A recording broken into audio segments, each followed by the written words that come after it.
नमस्कार, मैं हूं नेहा। टीडी न्यूज़ पर टीडी पॉडकास्ट में आपका स्वागत है। आज हमारे साथ मौजूद है अनामिका जी, जो जर्नलिज्म फाइनल ईयर की स्टूडेंट है। आज हम बात करेंगे भारत पाकिस्तान के युद्ध के बारे में। जो पहलगाम आतंकी हमला हुआ, उस बीच में भारत पाकिस्तान के बीच काफ़ी समय से युद्ध चलता आ रहा है। अब काफ़ी समय से अभी युद्ध चलने के दौरान में युद्ध विराम लग चुका है। उसके उपलक्ष्य में आप क्या कहना चाहेंगे?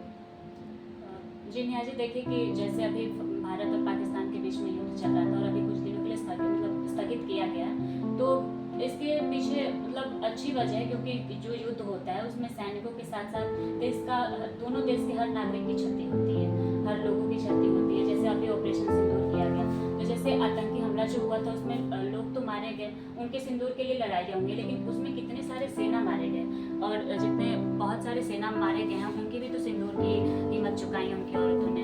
तो अभी सही है कि युद्ध को विराम दिया गया, जिससे दोनों देशों में शांति बनी रहे, और दोनों देशों के बीच तो युद्ध हुआ ही है, उसके साथ साथ बाकी जो देश हैं वो भी इससे प्रभावित हो रहे हैं।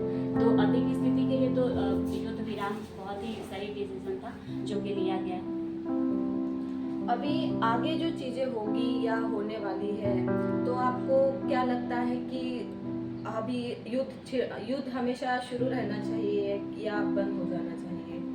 देखिए, युद्ध शुरू रहने की बात जो है वो तो कोई भी नहीं चाहेगा कि युद्ध होता है, क्योंकि उससे हर कोई प्रभावित होता है, ना कि बस बॉर्डर पे जो सैनिक है वो प्रभावित होते हैं, उसके साथ साथ हर देश के लोग प्रभावित हो जाते हैं। अब जैसे कि इंडिया पाकिस्तान के बीच ही युद्ध हुआ, तो इंडिया और पाकिस्तान के जो बॉर्डर पे लोग हैं, जो सैनिक हैं, उनके साथ साथ पूरे नागरिक भी प्रभावित हुए हैं। कितने जगहों पे बम अटैक हुए, तो अभी से इस बार जो हुआ है वो काफ़ी सही निर्णय लिया गया था। लेकिन अनामिका जी, जैसे कि पाकिस्तान कभी भी अपनी चीज़ों से या हरकतों से बाज नहीं आया है, तो युद्ध जैसे भी होता है तो नुकसान तो ज़्यादातर पाकिस्तान का होता है, क्योंकि पाकिस्तान भारत की किसी भी टक्कर देने में से है नहीं। तो क्योंकि उसको सबक सिखाना ज़रूरी होता है, और सबक बस युद्ध है ऐसा नहीं हो सकता, या युद्ध के विपरीत भी कोई चीज़ें कर सकते हैं, तो वो चीज़ें क्या हो सकती है? देखिए, जैसे कि सबक सिखाने की बात है तो ये थोड़ी अलग बात हो जाती है, क्योंकि पाकिस्तान भी नहीं चाहेगा कि वो हारे और इंडिया भी नहीं चाहेगी कि वो हारे, लेकिन जो हमारे देश की सेना है वो तो हर मुकाबले में सही है, ये बात तो बिल्कुल मानी जा सकती है। जैसे पाकिस्तान के लिए भी तुर्की के अभी भेजे गए थे कुछ मिसाइल्स, जिसकी वजह से भी तुर्की में अभी जाके कल रात को रिपोर्ट आई कि ट्विटर पे कि जो इंडिया के नागरिक हैं वो तुर्की में आ सकते हैं टूरिस्ट के रूप में, लेकिन उस पर भी बहुत सारे विवाद हो गए कि जब तुर्की वाले ही उनको मिसाइल दे रहे हैं, बम दे रहे हैं, तो हम उनके देश में क्यों जाएं घूमने के लिए, और उनकी टीआरपी हम क्यों बढ़ाएं, है ना।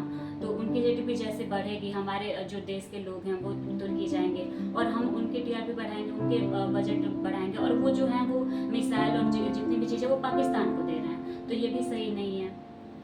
जैसे इस बीच जो फेक न्यूज़ होती है, जैसे भारत बोल रहा है कि भारत जीत रहा है, पाकिस्तान बोल रहा है पाकिस्तान जीत रहा है, लेकिन आखिरकार जीत कौन रहा है ये पता नहीं है। तो जो फेक न्यूज़ है, तो हम इससे कैसे बच सकते हैं कि हमको क्या देखना जरूरी है, क्या किस सोशल मीडिया पे सही तरीके से हमको जो सच्ची घटना रहेगी या सच्ची कहानी रहेगी वही दिखाई जाएगी। जो फेक न्यूज़ है उससे कैसे बचा जा सकता है?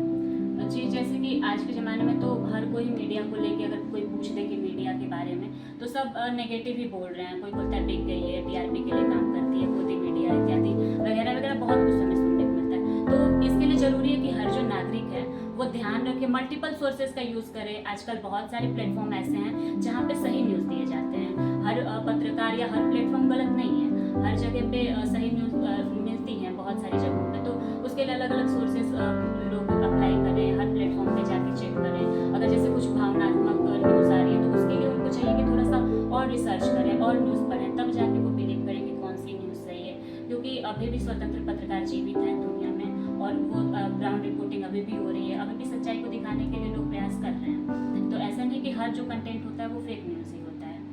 आपका बहुत बहुत धन्यवाद अनामिका जी। ऐसे ही देश दुनिया की खबरों को जानने के लिए, अपडेट रहने के लिए देखते रहिए टीडी न्यूज़ चैनल। नमस्कार।